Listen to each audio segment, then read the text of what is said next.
आपण बघत आहात प्रतिध्वनी यूट्यूब चॅनलचा स्पष्ट आणि परखड कार्यक्रम। प्रेक्षक हो, आज दुपारपासून सर्व वृत्तवाहिन्यांवर एक बातमी दाखवली जाते आहे की शिवसेना पक्षप्रमुख उद्धव ठाकरे आणि त्यांचे चुलत बंधू महाराष्ट्र नवनिर्माण सेनेचे राज ठाकरे हे दोघेही भावंड आता एकत्र येणार का? त्याला कारणही तसंच झालं आहे। महाराष्ट्रात जो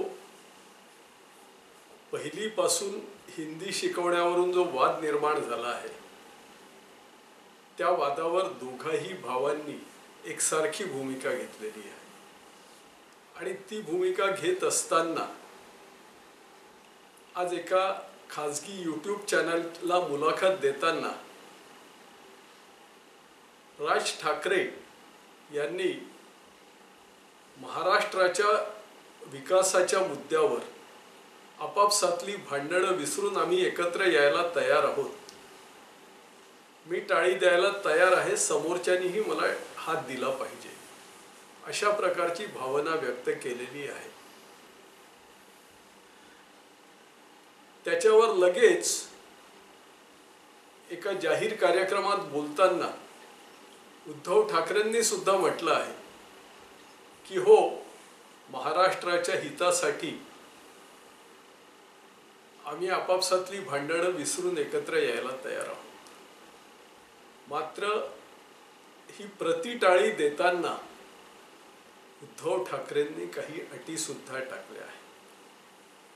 अर्थात सर्व राजकीय विश्लेषकांनी या अटींकडे दुर्लक्ष करत हे दोघंही भाऊ एकत्र येणार का याच्यावर आपापली मतं व्यक्त करणं सुरू केलेलं आहे आणि या दोघांनीही एकत्र यावं अशी भावना व्यक्त केलेली आहे। हे दोघंही एकत्र येतील का? आता उद्धव आणि राज हे दोघं जसे चुलत भावंड आहेत तसेच मावस भाऊ सुद्धा आहेत। या दोघांचेही मामा चंदू मामा वैद्य यांनी सुद्धा या दोघाही भावांनी एकत्र यावं अशी भावना माध्यमांसमोर बोलताना व्यक्त केली आहे। पण एक राजकीय विश्लेषक आणि राजकीय पत्रकार या नात्याने मला जर तुम्ही विचाराल तर मी सांगेन की आज तरी हे दोघंही भाऊ एकत्र येणं मला अशक्य वाटतं। आता त्याला कारणही तशीच आहेत आणि माझ्या मते समजा जर राज ठाकरेंनी हात पुढे दिला तसाच हात त्यांनी कायम पुढे ठेवला तरी उद्धव ठाकरे किती पुढे येतील आणि पुढे येता येता ते काय काय अडंगे टाकतील हे आज सांगता येत नाही। एक जर इतिहास तपासला तर 2006 मध्ये राज ठाकरे हे त्यावेळच्या शिवसेनेतून वेगळे झाले। आता ते वेगळे का झाले त्यालाही कारण उद्धव ठाकरेच झाले होते असा आरोप राज ठाकरे आणि त्यांचे जवळचे लोक करतात। आता अगदी सुरुवातीला ज्यावेळी शिवसेनेत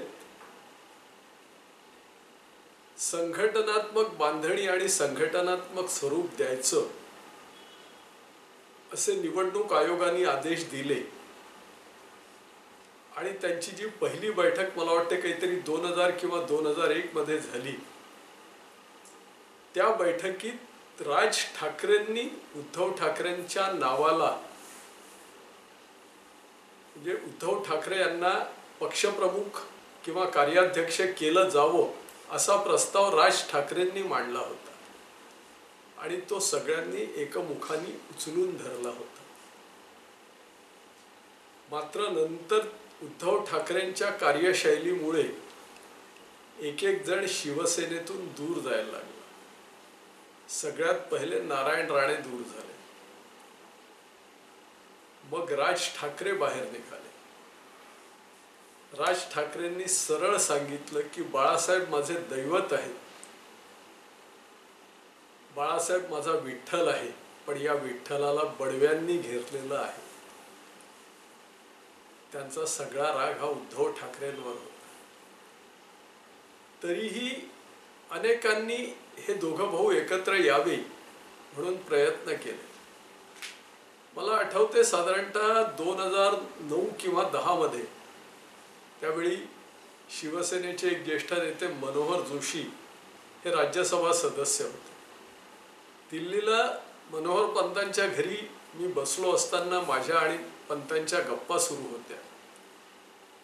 तेव्हा असाच विषय निघाला तर मनोहर पंतांनी स्पष्ट सांगितलं होतं की हा मराठी माणसाला शाप आहे म्हणे अविनाश, त्यामुळे दोघं भाऊ एकत्र यायला हवे असं मला वारंवार वाटते.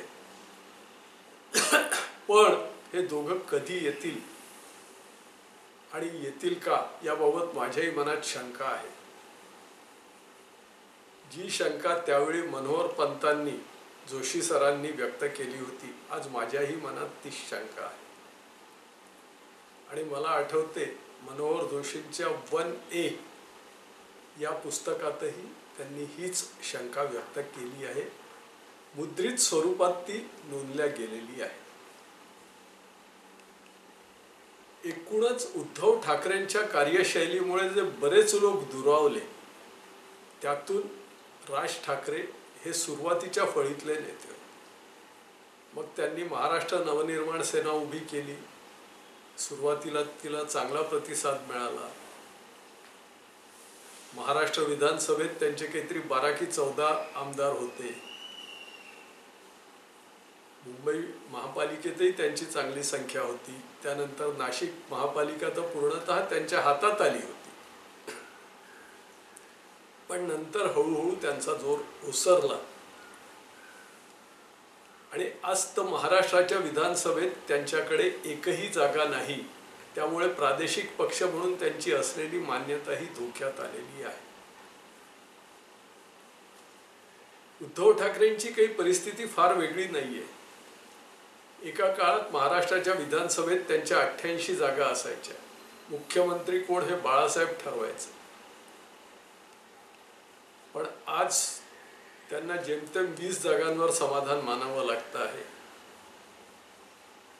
2017च्या मुंबई महापालिका निवडणुकीतही त्यांना रडत खडत सत्ता मिळाली होती. तेही भाजपनी विनाअट पाठिंबा दिला म्हणून, अन्यथा ते सत्तेत आले नसते. आज तर त्यांची परिस्थिती त्याहीपेक्षा वाईट झाली आहे. 2019 मध्ये त्यांनी जो जनादेशाचा अवमान केला त्यामुळे महाराष्ट्रातला सर्वसामान्य मतदार कुठेतरी त्यांच्यावर दुखावलेला आहे. त्यामुळे राज ठाकरे हे जसे त्यांचा आलेख जसा खाली आला आहे तसाच उद्धव ठाकरेंचाही आलेख खाली आलेला आहे.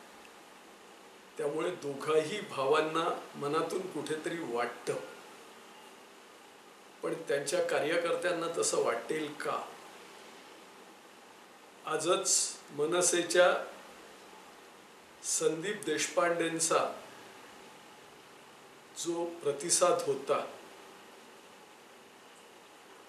वृत्तवाहिन्यांवर त्यांचा बाईट दाखवला गेला, त्यावेळी उद्धव ठाकरेंनी ज्या अटी घातल्या होत्या त्या अटींवर संदीप देशपांडेंनी कडक शब्दात टीका केली. त्याला संजय राऊतांनी तेवढ्याच कडक शब्दात उत्तरही दिलं. हे सगळं बघता या दोघांमध्ये ते एकत्र आलेही तरी अशीच ठणाठणी चालणार आहे हे नक्की. खरं तर ते एकत्र येणारच नाही, पण ते चुकून माकून एकत्र आलेही तरी त्यांची ही एकी, त्यांचं हे ऐक्य फार काळ टिकेल असं वाटत नाही. याला कारण उद्धव ठाकरेंचा स्वभाव. उद्धव ठाकरे हे अतिशय डॉमिनेटिंग नेचरचे आहेत आणि त्याच वेळी राज ठाकरे हे कोणाचंही न ऐकणारे आहेत. त्यामुळे या दोघा भावांचं कितपत पटेल आणि त्यांचे कार्यकर्तेही कितपत एकत्र नांदतील हे आज सांगता येत नाही.